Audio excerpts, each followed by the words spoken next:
Since International Women's Day is approaching, and fast, I thought for this video I would look at women in the Bible. Because traditionally in the Bible, and in most traditional Christian households, women are generally seen as secondary to men, and many people use this to knock back most religions as misogynistic. Being someone who believes in true equality, meaning everyone, regardless of gender, sexual orientation, colour, or culture, should have the same opportunities, I feel that women who put men down in a near identical way to the stereotypical man abusing women are just as guilty and should face the same punishments. The only main differences that should be considered are capabilities, be it situational or physiological. So, do men and women have different places in God's great plan, and therefore should be seen differently on a spiritual level? I'm going to be looking at how women are seen in the Bible, how they are portrayed, and how this should guide our views of the fair sex. First thing to remember, women were viewed differently in the past and in different cultures. The concept of Mother Earth and Mother Nature shows the common understanding that women are life-bringers and nurturers of all things under the sun has pervaded for many years. Many gentler deities, the hearth, love, and wisdom, are all female, showing that women are builders of the home and providers of security. Many will point out that in Middle Eastern cultures, women are seen as nothing more than sex objects and slaves.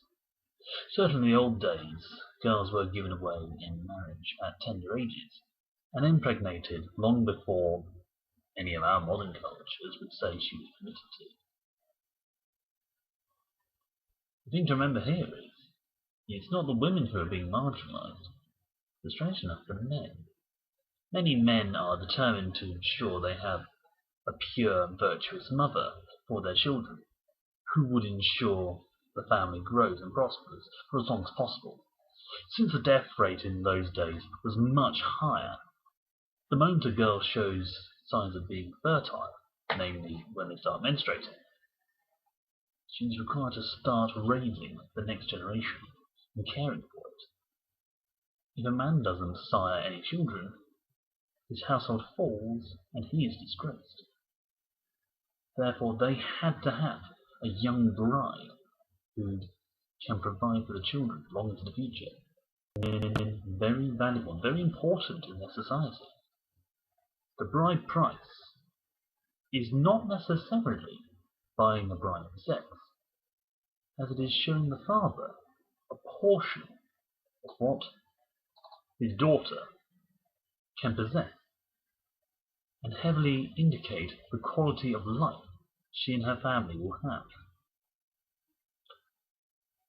So even old customs and cultures that seem to look down on women, the women are seen not only as important in daily life for the house and home, but in providing a secure and untainted line across the generations. They matter more than some of us would say. Other cultures had more notable appreciation for their women. Vikings had shield maidens, as did some Celtic cultures. A Celtic story that me and my friends have told more than a few times has the moral of behind a great man is an even greater woman. In hunter-gatherer communities and small farmsteads, the women provide much of the food in the form of berries, nuts, roots, and mushrooms, whilst the men seldom catch any meat. Some jobs have been exclusively filled by women throughout history, dairies had only ever employed maidens, even going so far to say men only bring dust into dairies, not something you want to be milk or cheese. Spinsters and seamstresses are both female job titles. Few people can imagine anyone other than grandma or auntie knitting their Christmas jumper, and nearly every household in the world has a woman doing the cooking. I once heard someone say, a man works from dawn to set of sun, but a woman's job is never done. I've worked at places where the girls have been seen as the ideal tour guides on horseback, despite my touring experience. And they've also been seen as the stereotypical horse workers, with our boss's business partner complimenting the girls on their hard work, even when I was on the team. Surprisingly enough, some stereotypes even knock down men. We all know the classic stereotype of dads failing in hilarious ways to look after babies. On a linguistic level, some languages bring the mother closer to the child, whereas the dad is farther away. Many people who look to women in the Bible will focus on Mary of Nazareth, Sarah and Elizabeth, who all conceived children in miraculous circumstances, two being beyond childbearing age, one having the virgin birth, due to their faith and loving God.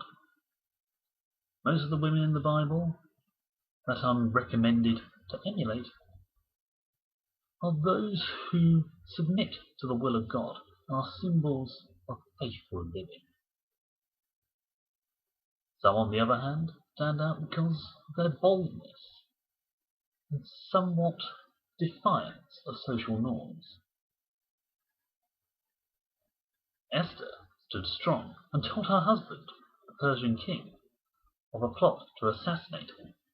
Deborah was judge, a position not normally held by women of that age, and furthermore being known for her compassionate leadership, which is another rarity in those days. Miriam was clever in taking charge of the care of infant Moses. Jael killed the Canaanite chieftain in his sleep, performing an act that was prophesied and not typical of women in those days. In short, many women in all walks of life, both common and atypical, have been shown doing great things in God's name. This implies that no matter what someone does, what culture they're from, or even what gender they are, God can still do great works through them. Sadly, in this blame culture of judgmental people, we always need someone to blame, always need to point to a particular person who made the wrong choice.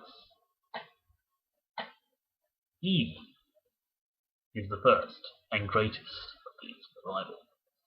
If a scapegoat was a thing back then, she would have been the original. Not only being tempted by the serpent to take the forbidden fruit, but being the one who gave it unto her husband, thus sinning and resulting in their banishment from Eden.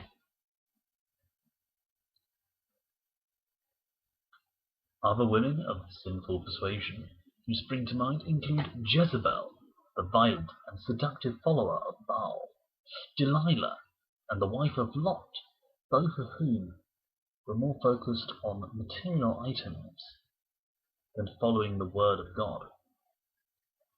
Many other women are mainly labeled as prostitutes or the wives of evildoers. It is a harsh thing to mark down all women on the actions of a few in the early days, and say they have to follow this set of rules, and if they step outside these rules, they shall be cast into the depths of Tartarus. We do it too often today, seeing one as the rule, and if it's different, it's wrong. But if women are seen so badly because of the actions of a few sinners, surely the ones who should be in more trouble are the men. Many more are named for doing deeds against God and the church. The most prominent members of society in those days are men. So women aren't to blame for everything wrong in the world. Yet they still bear a great punishment to this day, giving birth. I would argue that it is more punishment on the men involved, because a man likes to show he's strong and defend his wife. When she's in such pain, there's not really a lot he can do about it. Many women of the Bible are symbols of devotion and committing to God, but this often overshadows the ones who are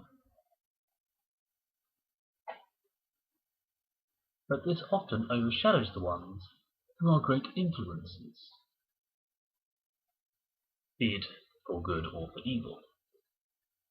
Eve stands not only as the first to fall into temptation, but also as the one who tempted Adam. Eve was tempted by the serpent, whom many say was the devil himself. Adam was tempted by a human. No mention of his talking to the devil ever crops up in the Bible. Some may take this as women being seductive,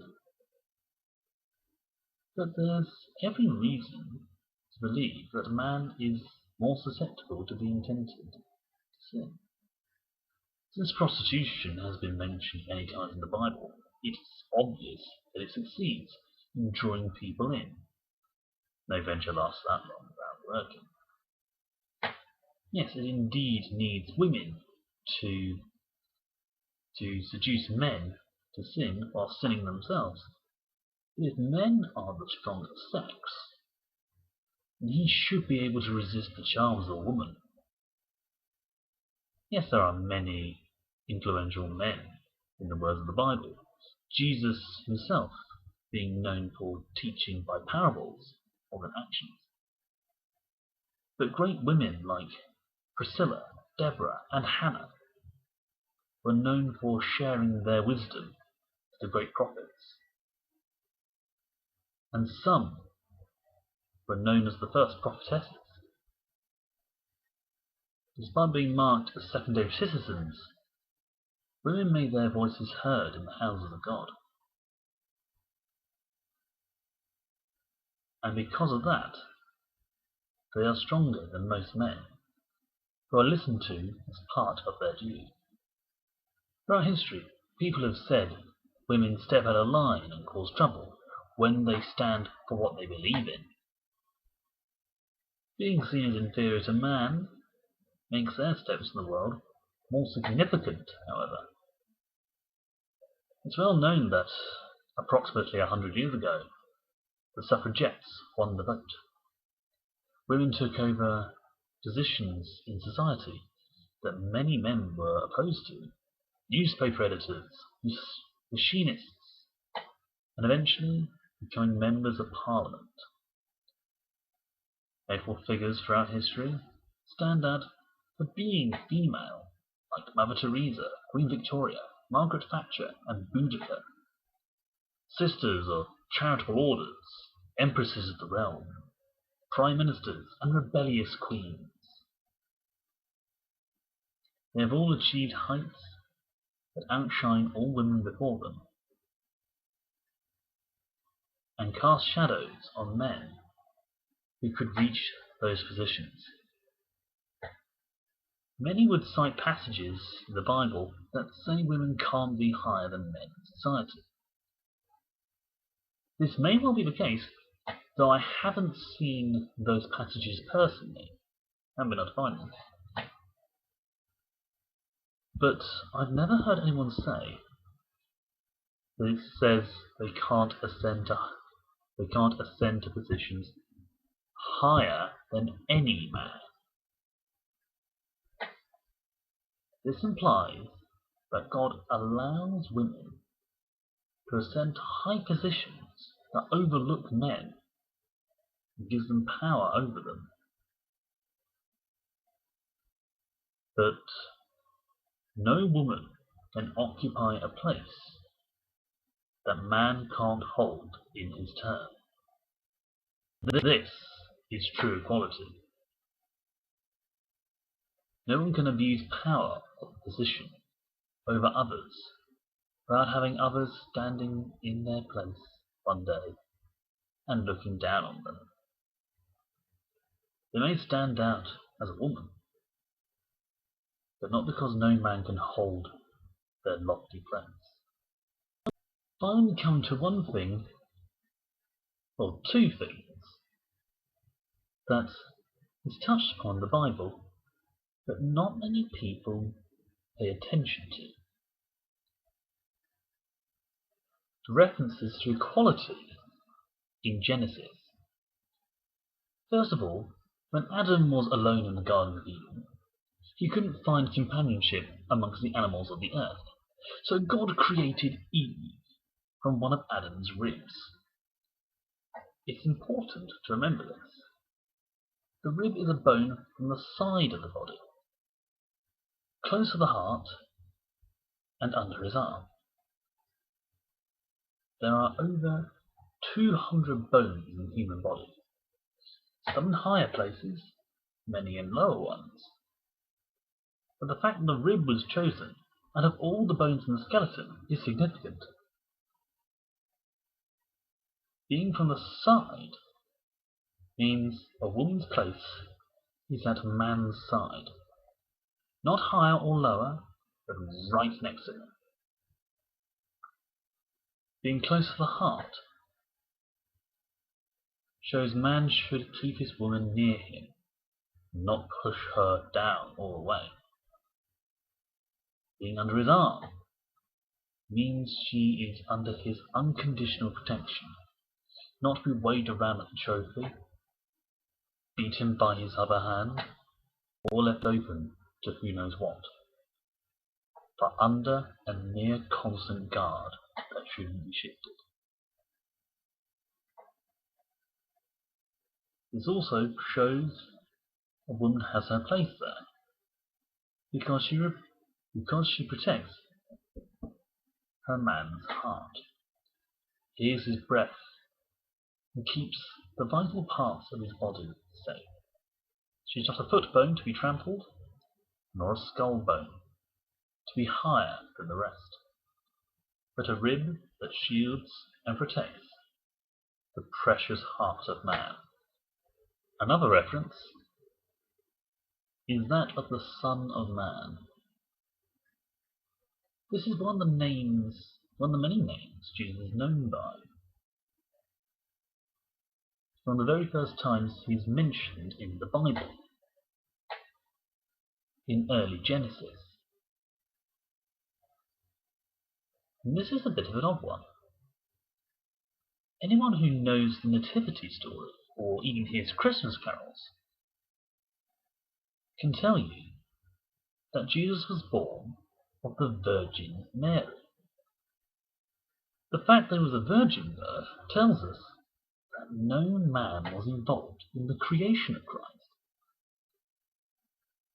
Therefore, calling him the Son of Man isn't referring to man in the gender. It's referring to man as in the race, mankind, humanity. This is a mark of equality, that a woman should be the one to bear the Son of Man. Women these days may well stand tall, shouting at the church about how there are no women bishops, and the church is a patriarchal institution that should be more open. They're not only trying for a position in a system that is harder to shift than cured concrete, they're ignoring a biblical stance that supports them in their ongoing uphill battle to reach the level ground where we can all reach our potential without having to break through glass ceilings or even plaster ones.